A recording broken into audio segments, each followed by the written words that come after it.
Mike Detillier, WWL Radio, TV, New Orleans. Who was a bigger? Well, you mentioned Archie and Reggie. So did Reggie trump the Ricky Williams stuff as far as all the hype and hub? Yeah. I would say yes. Okay. Not by a lot. Okay. Yes. I never saw a crowd react like it did when the Saints got Ricky, because you didn't know they were going to get Ricky. You didn't know he was going to fall to you. And then that trade to move up to get him, and everybody was all excited. And I'm doing an interview, and we didn't know all the details. I'm doing an interview with my old friend Ro Brown from WDSU Channel 6 in New Orleans, and I saw the details of the trade. And Ro had a great line. He was like, "Mike, I'm going to let you break him the news how much you had to give up to get him." Oh. Yeah. But, yeah, that was a lot of excitement with Ricky. But I think, you knew the afternoon before you were going to get Reggie. You didn't know that with Ricky. They had been trying all week long to try to get a deal to get Ricky Williams, and were unsure what the Colts were going to do at that point. And then Polian decides to go with Edgerrin James instead. And that turned out to be quite a pick for them. Edgerrin James, I think he was one of the most underrated superstars in the NFL. If you look at it in that time frame, he got overshadowed because, Peyton was there and they had, Marvin Harrison and Reggie Wayne. But, man, Edgerrin James was unbelievable. Then he played a preseason game.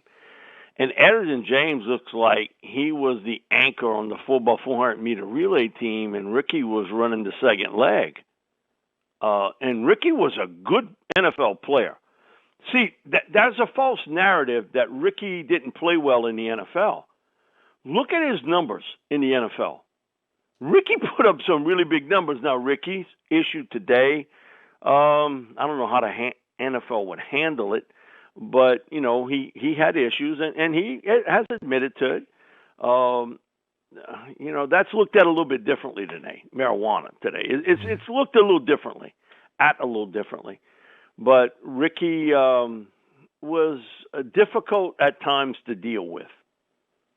I think he felt the pressure of him being the guy that carried this franchise with Mike Ditka, because Mike labeled him, he's my new Walter Payton. Okay, you coming in, man, that's a lot of water in the bucket for you to carry. A lot. But you didn't know that on draft day. And again, draft day back then was a Saturday. We were doing it at the Saints camp outside. And, man, the reaction for Ricky was unbelievable until everybody figured out what they had to give up to get him. So we get Mike on stage, and my uncle used to play golf with him. And, he comes up on stage, and he asks me, how's your Uncle Harvey doing? I said, he's doing good. He said, he's playing golf tomorrow. I said, yeah, he normally plays on Sundays. He said, good, I don't have any draft picks. I'll see him on the golf links. Incredible. That was Mike. I mean, but that was Ditka being Ditka. I mean, that's just the way he was. Didn't have any picks. Why should he be there?